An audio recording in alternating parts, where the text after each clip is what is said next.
Yamunatiravanachari Yamunatiravanachari Jaya Radha Madhava Kunja Bihari Radha Madhava Kunja Bihari Jaya Radha Madhava Kunja Bihari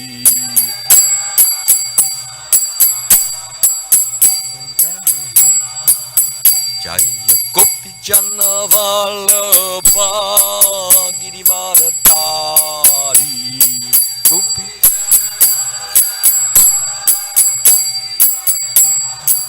Jaya Gopi Jana Vallabha Girivaradhari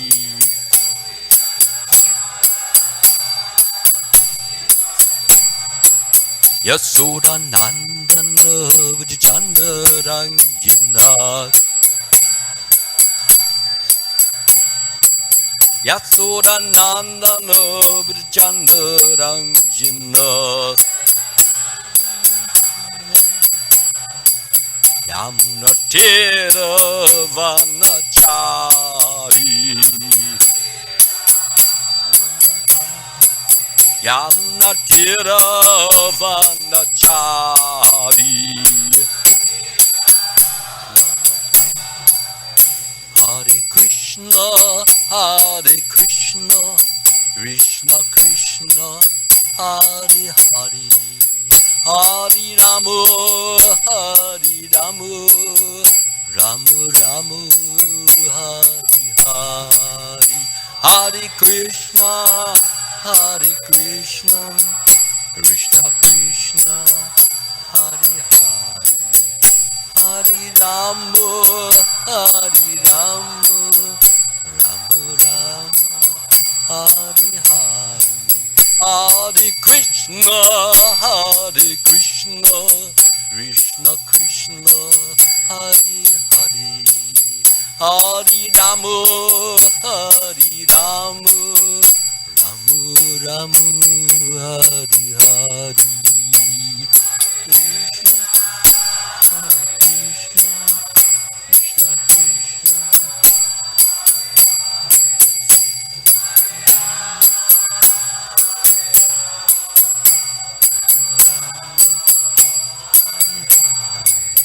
Jaya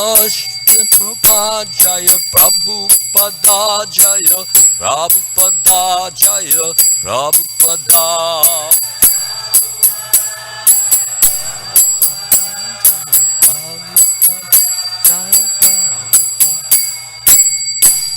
Jai Vishnupad Paramahansa Parivajakacharya Astatara Sata Shri Shri Mad His Divine Grace A.C. Bhaktivedanta Swami Srila Prabhupada Ki Jai ISKCON Founder Acharya Srila Prabhupada Ki Jai Jai Vishnupad Paramahansa Parivajakacharya Astatara Sata Shri Shri Mad His Divine Grace Srila Bhakti Siddhanta Saraswati Goswami Maharaj Ki Jai Ananta Gudi Vaishnava Vrinda Ki Jai Namacharya Srila Haridas Thakur Ki Jai.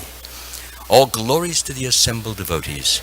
All glories to the assembled devotees. All glories to the assembled devotees, and all glories to Sri Sri Guru and Gauranga.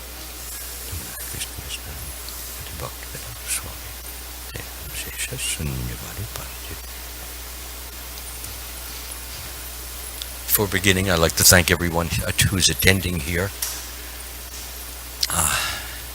Gives me great pleasure. And it's a great privilege to be able to share these wonderful, merciful teachings that Srila Prabhupada has so kindly given to us. And I thank you all for allowing me to serve you in this way. And I pray to all of you that you may give me some prayers, some blessing, that I may say something useful, beneficial, helpful to everyone here as well as myself. Thank you very much in this regard. Om Namo Bhagavate Vasudevaya. Om Namo Bhagavate Vasudevaya. Om Namo Bhagavate Vasudevaya.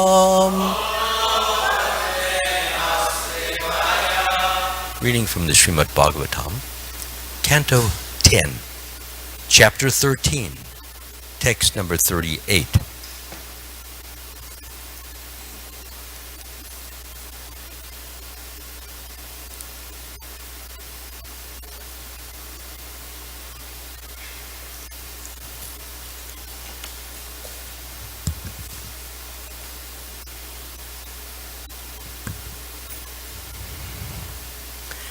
Iti sanchintya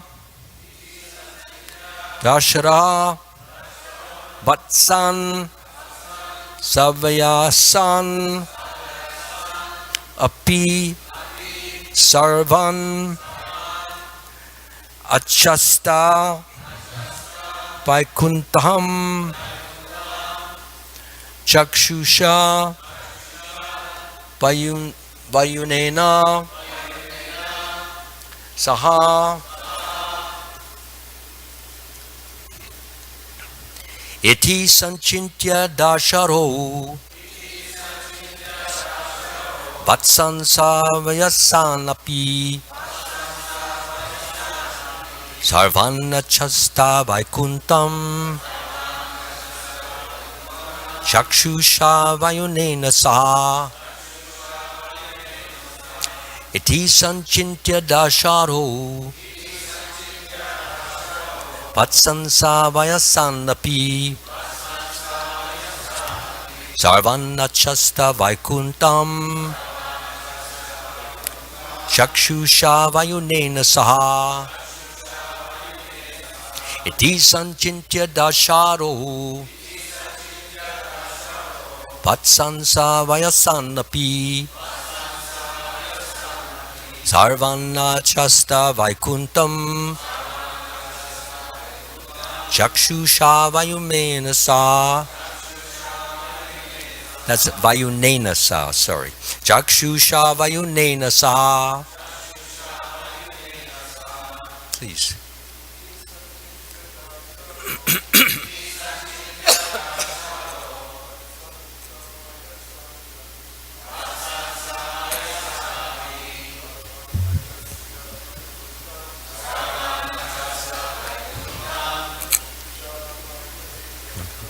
Chakshusha vayunena sa.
Ladies, please.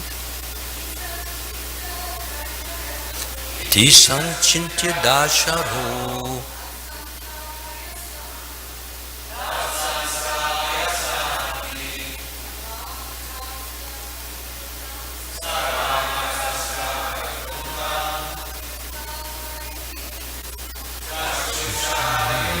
saha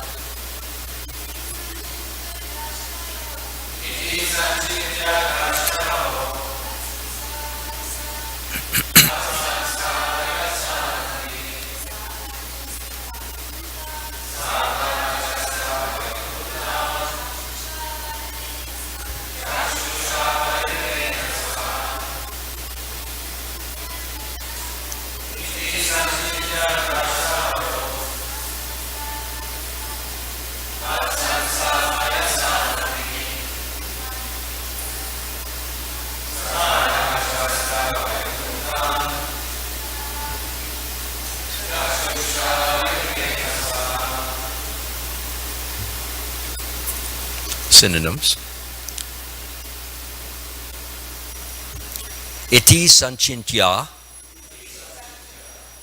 thinking in this way. Sorry. Darshaha, Baladev. Vatsan, the calves. Savayasan, along with his companions. Api, also. Sarvan, all.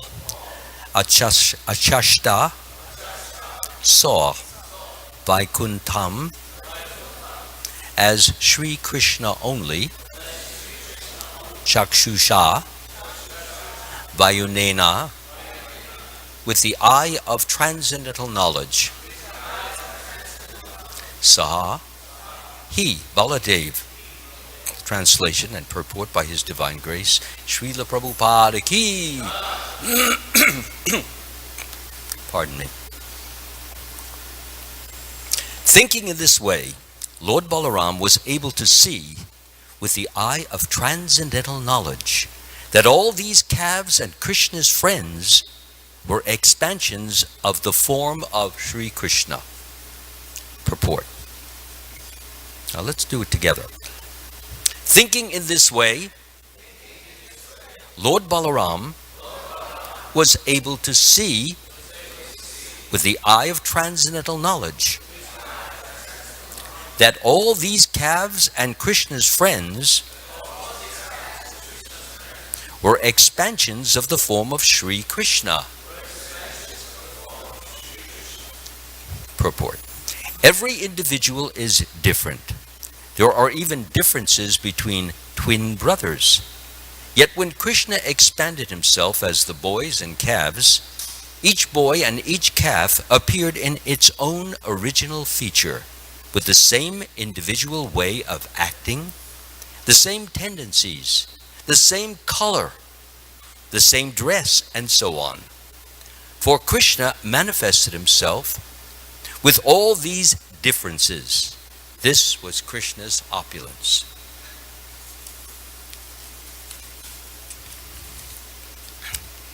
Iti sanchintya darsharo vatsan savaya sanapi sarvana chasta vaikuntham chakshusha vayunena saha.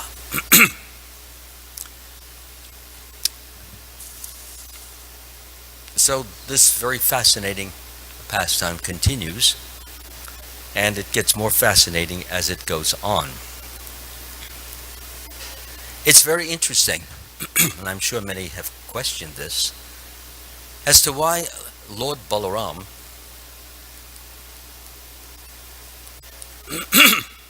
who's Vishnu Tattva, who's omniscient, knows everything, was not able to know this for almost 2 years. Actually, we're 5 or 6 days before the actual year is up, according to the purport. So up to this point in time, Balaram, he had suspicions that this was not normal. There was so much love going on. The cowherd men and cowherd women were loving their children as never before, with such intensity, with such fervor. And the cows were loving their little calves with such fervor, with such intensity. What's going on here? Something's not normal, he's thinking. What could it be? Now, if he's omniscient, he should be able to know what it is, because Krishna is omniscient and he knows everything. And therefore Baladev is also, he's an expansion, first expansion of Krishna. He should know also, but he doesn't know. And why doesn't he know? Simply because Krishna doesn't want him to know. Krishna is all powerful. Krishna is all knowing. Krishna is in charge.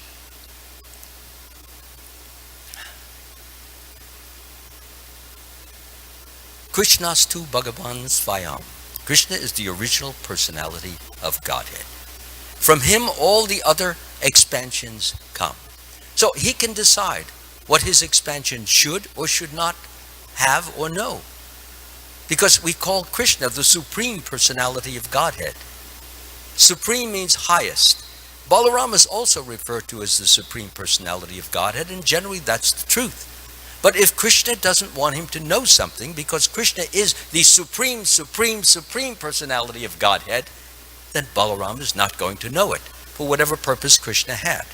If I had to guess, well, I couldn't find in the Shastra the actual reason Krishna kept it a secret, but if I had to guess, I would say that sometimes it's better to keep a secret, and it plays out much better. What you want to accomplish works out much better than when you reveal it to others. Sometimes there are interruptions, there are interventions, persons reveal the secret to other persons who should not be revealed. So Krishna wanted to keep this a complete secret, and no one knew it, although Balaram suspected, as it says, something was not right. At first he thought, well, maybe all the demigods they've come down, each different demigod is coming down, and he's playing the part of a particular cowherd boy. So maybe that's the case, but he wasn't sure. And he didn't want to pursue the matter until just now. As I said, it's about 5 days before a year is up since Lord Brahma has left in his moment. So also he thought that, well, maybe all these calves, maybe that's Narada Muni, and he's manifesting, he's replicating or expanding himself, and he's become many of these lovable calves. So he wasn't exactly sure, but a point came just before when there were some cows on the top of a hill, and they saw their calves down below being taken care of by the cowherd boys. So as soon as those cows saw these calves, their hearts became so overwhelmed with affection and such love that they had to go and see them and lick their heads and lick their bodies. So even though it was a steep hill, they went straight down, and the cowherd men said, "Hey, what are you doing? Stop, stop!" But they wouldn't stop, and they went down there. They went to the calves, approached those little calves, and now those calves were a little grown. They didn't need milk at this point. They were eating grass. Nonetheless, the cows wanted them to take the milk from them, from the udders. So they got close to them, and the calves, they took the milk. And the cows were delighted because that is their pleasure. Actually, they were receiving the pleasure from Krishna. It was Krishna in these calves who was taking the milk, sucking the milk from them. And the cows were delighted, and the calves were delighted. And when the cowherd men came down, they were practically screaming, "Why have you done this? Where do you go? Get over here!" Because their authority had been not obeyed. But when the cowherd men got down there and they saw their children, a transformation came over them. At first they were angry. At first they were surly. They wanted to scream and shout and chastise the cows, but they didn't, and they couldn't, because something inside them felt an overpowering sense of affection for the boys. So as they looked at their children, they immediately wanted to hug them, and they did do that. So they hugged them, they kissed them, smelled their heads. They looked at them. "Are you okay? Is everything fine?"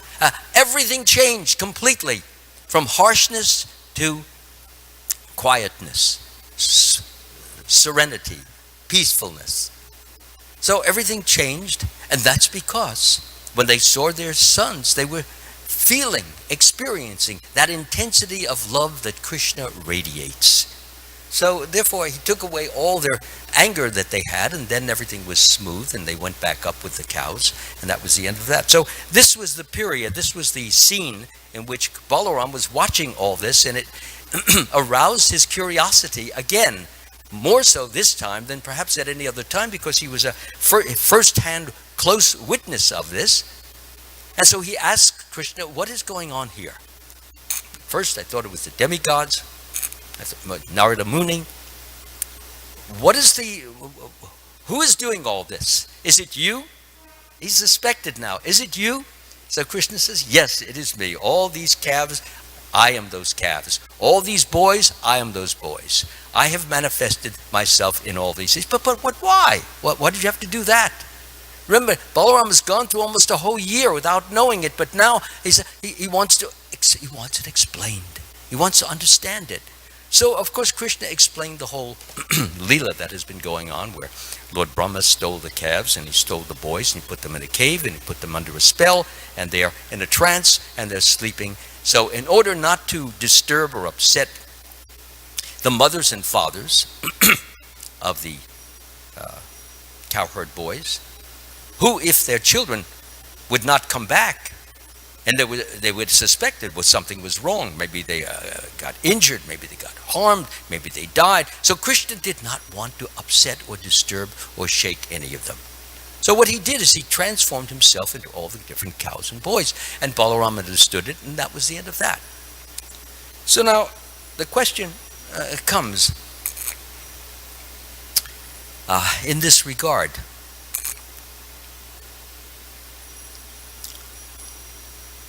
The understanding of what this pastime is really about. Sometimes people think that Lord Brahma,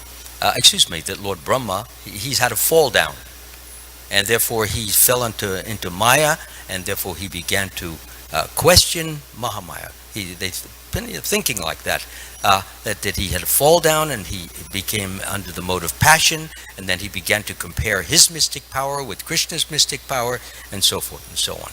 However, this is not the way it works. When Krishna killed Aghasura, Brahma and all the other demigods were watching this. It was at this time that Krishna draped his, if you will, Yoga Maya around Lord Brahma. And he had to do this for various purposes. Brahma began, Yoga Maya is the illusory potency given by Krishna in order to in order to achieve certain purposes. And what he does is he has quite often his great devotees, he puts them in a spell so that they will act in a certain way which will enable Krishna to accomplish a certain purpose. For example, we've all read Jai and Vijay. They were doorkeepers of the Vaikuntha planets. The four Kumaras came to visit them. The four Kumaras were put under Yogamaya. When they came up, they went through the first gate, the second, the third. All the gatekeepers allowed them to go through. There was no problem. But when they came to the seventh gate, Jai and Vijay, they wouldn't let them through. So the Kumaras were a little outraged. Why aren't you letting us through? Everybody else let us through. We're known. By the way, they are incarnations of Gyan.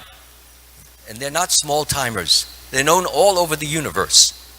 So they're looking at these. They're only like little 5-year-old boys for those who don't know. And they're naked also. So they're a little cute. They're very innocent. They're very lovable. So why would you want to bar little children like that, 4 beautiful children, from coming into the Vaikuntha environs? So they get angry. They say, you obviously are, you're imposters. You don't belong here as gatekeepers. You don't know who we are? Well, for that you should be cursed. You belong in the material world? Well, we'll put you in the material world. And that's what they do. They curse them. So the 2 gatekeepers, they lower their heads, they put their palms together, and who comes out at that time but Lord Vishnu? No, he comes out, and the situation is explained to him, and then when he hears and sees what is going on, he says, please do not worry. He tells the gatekeepers, this is all an arrangement by myself.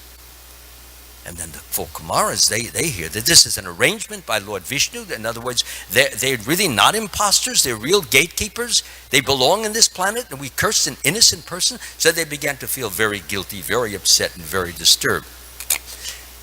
Vishnu said, please do not worry about this. It is my arrangement. I want to send them down to the material world so that I can enact certain pastimes. Some of those pastimes have to do with wrestling, and sometimes the Lord needs a good workout, and he uses his devotees to have that workout in which he can wrestle. Actually, it's a great privilege. It's a great blessing to be able to spar or to wrestle, to hug the Supreme Lord. What can be greater? What can be higher or better? Nothing. So, therefore, Jai and Vijay would get a chance and it would be 3 generations. Actually, they had the opportunity to choose between they would stay in the material world for 7 generations as friends of the Lord, or 3 as enemies. So they chose 3 because they wanted to get back to Vaikuntha as soon as possible. Anyway, they come back, they go, and they are born in the material world as Hiranyaksha and Hiranyakashipu. It's the first birth. The second birth is Ravan and Kumbhakarna. And the third birth is Shishupal and Dantavakra. Yeah, so this is an example of how Yogamaya is working to facilitate a plan or plans that Krishna has. We have another example of Yogamaya working, because we have to not take these things as they are, as if that's, in other words, we see them from the surface, but there's something deeper and underneath it that needs to be understood, that they are enacting a plan that Krishna or Lord Vishnu has in mind. So again, we have King Pariksit. He was in the forest, and he was very hungry and he's very thirsty. He gets off his chariot and he sees a hut. The little hut is occupied by Samika Rishi, who's in there in deep meditation. So at this point, now normally King Pariksit is peaceful, he's calm, he's self-controlled, he's tolerant, he's patient, he's understanding, he has all the good virtues. And he comes up, he steps up into the kutir, or the little hut, and he says, I'm thirsty and I'm hungry. Oh sage, give me something. This is not his normal way of speaking. He's peaceful, he's calm. His normal way of speaking would be he would come up and he would look around, he would see the sage, he's in meditation, he would get a little closer, he would see he's in samadhi. I'm not going to bother him now. So he would just walk out. But if that happened that way, then we wouldn't have had the pastime that ensues from this. So in this Yogamaya, where he's acting angry, he's normally not angry over, it's okay for devotees to be angry, but over proper and useful things, not because you're a little hungry, a little thirsty, and the Muni is not attending to you. So he says, I want some water. He says, don't you understand? I'm your protector. It's by my grace that you're here to be able to do all this meditation. He's talking like that. It's a madness. And then he stomps out. He's angry. He walks down the steps, and as he reaches the grass, he sees on the grass a dead snake. That's what he deserves. He grabs the dead snake, goes back up into the kutir, stomps over to Shamika Muni, and he takes the snake and wraps it around his neck. There. And he walks out. Outside, there are some little boys seeing through the doorway that's going on, and they go, wow, the king has done that? Because no one has ever seen the king act in such a manner. So the king gets on his chariot. Now here's the interesting, Yogamaya the curtain is dropped down at this point. As the king is riding back towards the palace, he says, why did I do that? What's going on? This is not my normal way. I should never have done that. This is his normal mentality. So under Yogamaya, we may do anything and everything. For example, as I said a little earlier, Jai and Vijay, when they become Hiranyaksha and Hiranyaksha, they become very angry, very brutal. That's not their normal condition in the spiritual world. They're normally very peaceful, very calm, and very controlled. But this is under Krishna's Maya. It is not Mahamaya. Mahamaya comes from the desire of an individual to want to simply have his own sense gratification. But Yogamaya acts under the position of Krishna to enable Krishna to have his gratification. So they're two different things. One is for me, the other is for Krishna. So therefore, King Pariksit, he returns to the kingdom, and he's very upset, very disturbed that he should do such a thing. So now here we have a similar situation with Lord Brahma. Krishna has to achieve or attain certain things. First of all, the cowherd men and the cowherd women have been pining and yearning and wanting to have Krishna as their son. They have so much love for him.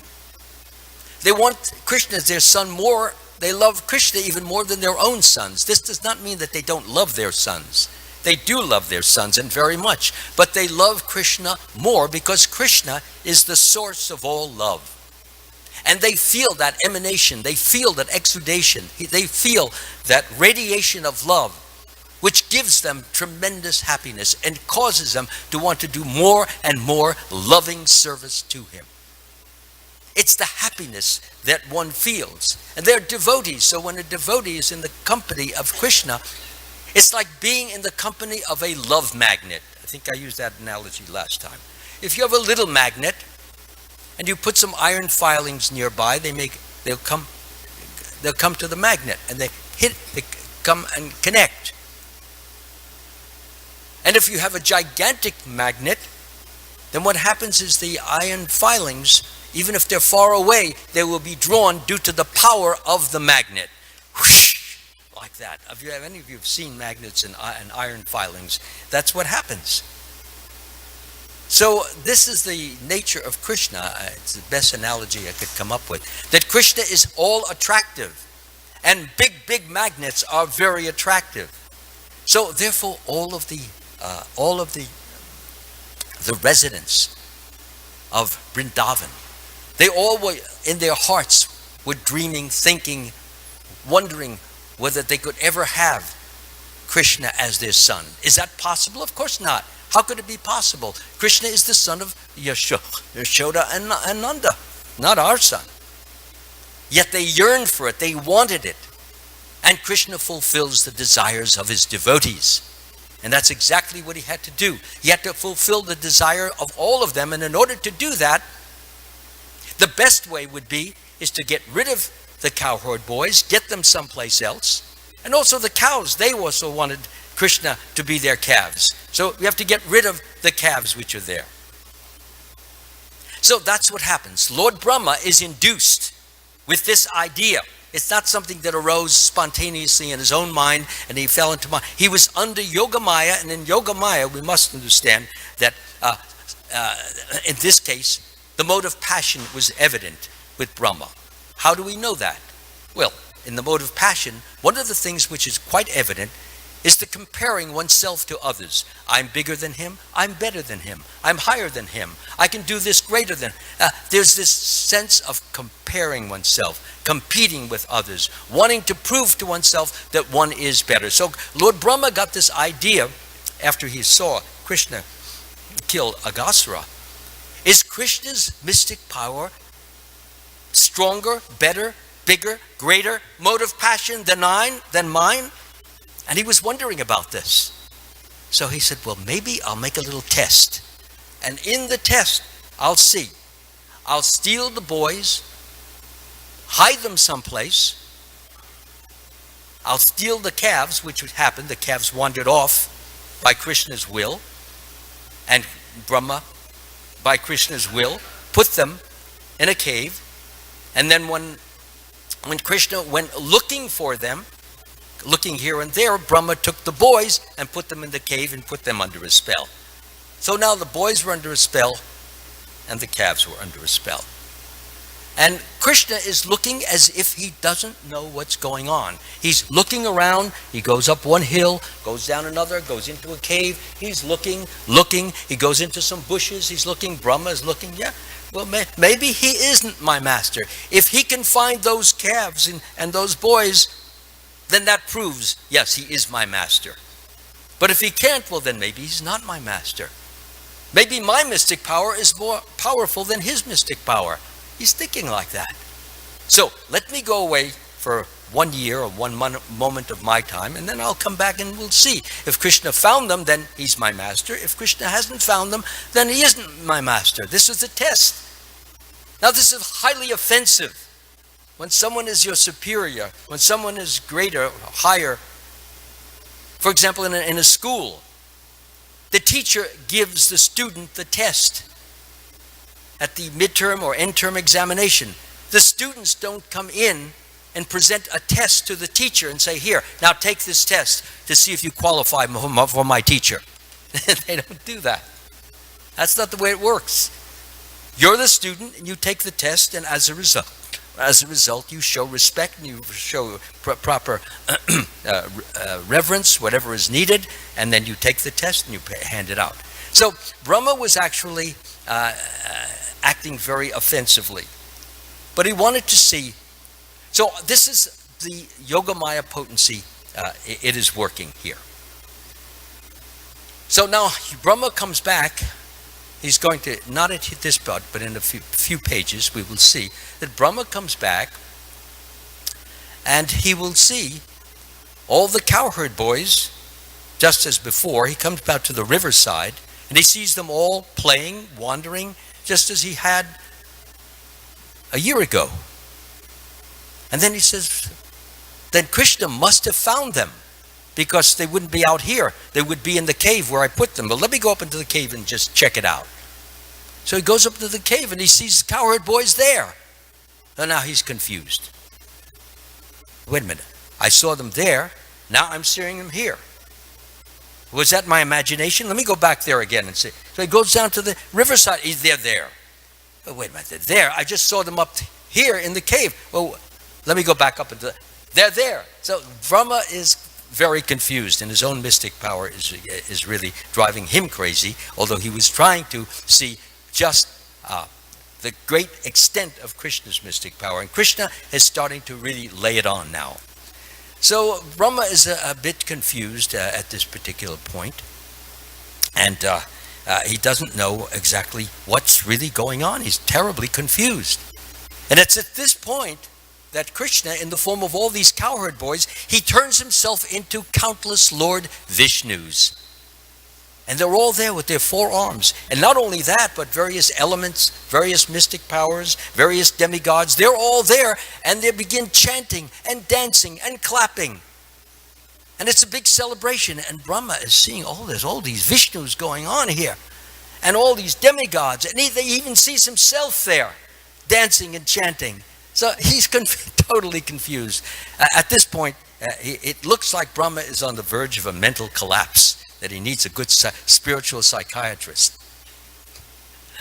So Krishna sees what has happened, and he decides that it's time to, the word that's used in the text here is to draw the curtain down of Yogamaya, which means to bring Brahma to his normal consciousness. Now Brahma, as we said, Brahma is a pure devotee of the Lord. He doesn't make these kinds of tests. He doesn't have to prove whether he's better than others. If we listen to the prayers which come in the next chapter, we see his submissiveness, his kindness, his sweetness, his love, his sacrificial nature, his devotional expressions, the way he speaks, the way he admires, the way he glorifies Krishna. This is the real Brahma. The Brahma that we've been seeing is the covered Brahma, covered with Yogamaya, for the purposes of what? He had to get those cowherd boys, the real ones, original ones, out of the picture. And Brahma would be used for that, to fulfill the desires of the cowherd men and cowherd women of Vrindavan. That was the whole idea. So they would get a chance to have Krishna as their son for an entire year. Now, how wonderful this would be. So he had to get rid of those other cowherd boys. So after the year was up, what happened was that Krishna, as he pulls the Yogamaya down, all the Vishnus disappear, and all that's left is Krishna. And Brahma is completely confused at this point. On the other hand, he realizes what he has done is very wrong. He feels very remorseful, very guilty for having tried to test his master's power. He sees that the master's power is far, far, far superior to his. In fact, the comparison is made in the text that Brahma's mystic power is very much like a little firefly or a glowworm next to the sun. If you take a glowworm or firefly and you put it out in the sunshine, it has no glow. You can't see it. But if you take it and put it at night, you can see it. So Brahma's mystic power is very much like the glowworm in the daytime. The gigantic, infinite sunshine, it covers, so the little light of Brahma was completely effaced or reduced in its importance or significance. So that's exactly what Brahma found out. He found out that really he was not what he had hoped or thought. And he came back to his own normal senses. And he began to pray to Krishna. He apologized to Krishna. He begged for the forgiveness of Krishna. He yearned for this. So, one point, all the cowherd men and cowherd women, they got their desire fulfilled. But another thing that was learned, that we learned, they got first of all, they were able to get that fulfilled because they loved Krishna so intensely and so purely. Another thing that we learned is that if we become proud, if we become big, high, great, Brahma was, remember, he's the chief of the demigods. And it's very natural for anyone in a high position who's honored, who's glorified, who's looked up to, who's bowed down to. It's very easy, even if you know what humility is, it's very easy to lose even your little humility by beginning to believe that what you're receiving is real, that I am bigger, I am greater, I am higher, I am powerful. When that happens, that's the beginning of fall down. It's the beginning of fall down because then when we begin to look at people as beneath us, lower than us, and we then begin to command them and order them, even people who should not be ordered and should not be commanded, but should be spoken to gently and respectfully. And that results in conflict. And when you begin to have conflict, who are you to talk to me like that? Who am I? You know who I am, and so forth. And it can escalate into a fight. And sometimes fights even escalate into death. People begin fighting over nothing. Every night on the news you see somebody that goes in with a revolver into a bar or into a school or on a sidewalk or where, and somebody is shooting somebody because of this hatred which is generated from anger, and the anger comes from pride. I think I'm great, but people are not recognizing my greatness. How dare them? Therefore, I don't feel my lordship. I will show them that I am Lord. I will beat them. I will hit them. I will squash them. Then they will know who's who. So this is the unfortunate situation that we have. So we learn from this wonderful pastime. As Lord Brahma has learned, he became baffled by his own Maya,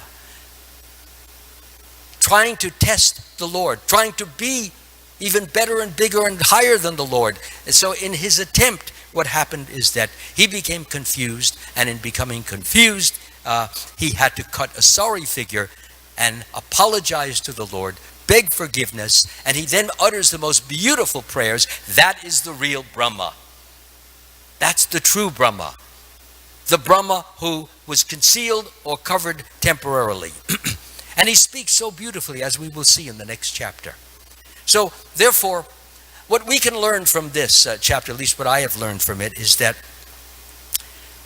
not that I should yearn or desire to have Krishna as my son, or that he should be my child. That's far beyond me. That's for people who are so advanced in spiritual love and light that I can't even conceive of that for myself. But the thing that I can do, and the thing we all can do, is try to improve and perfect our devotional love for Krishna by thinking of him more and more in the course of our performing of devotion, expressing our love to the Lord while we perform our devotional service. Although we may not see Krishna in front of us, we know he's in our heart and we can communicate with him. This is for you, Lord. Please help me to do this job, this service better.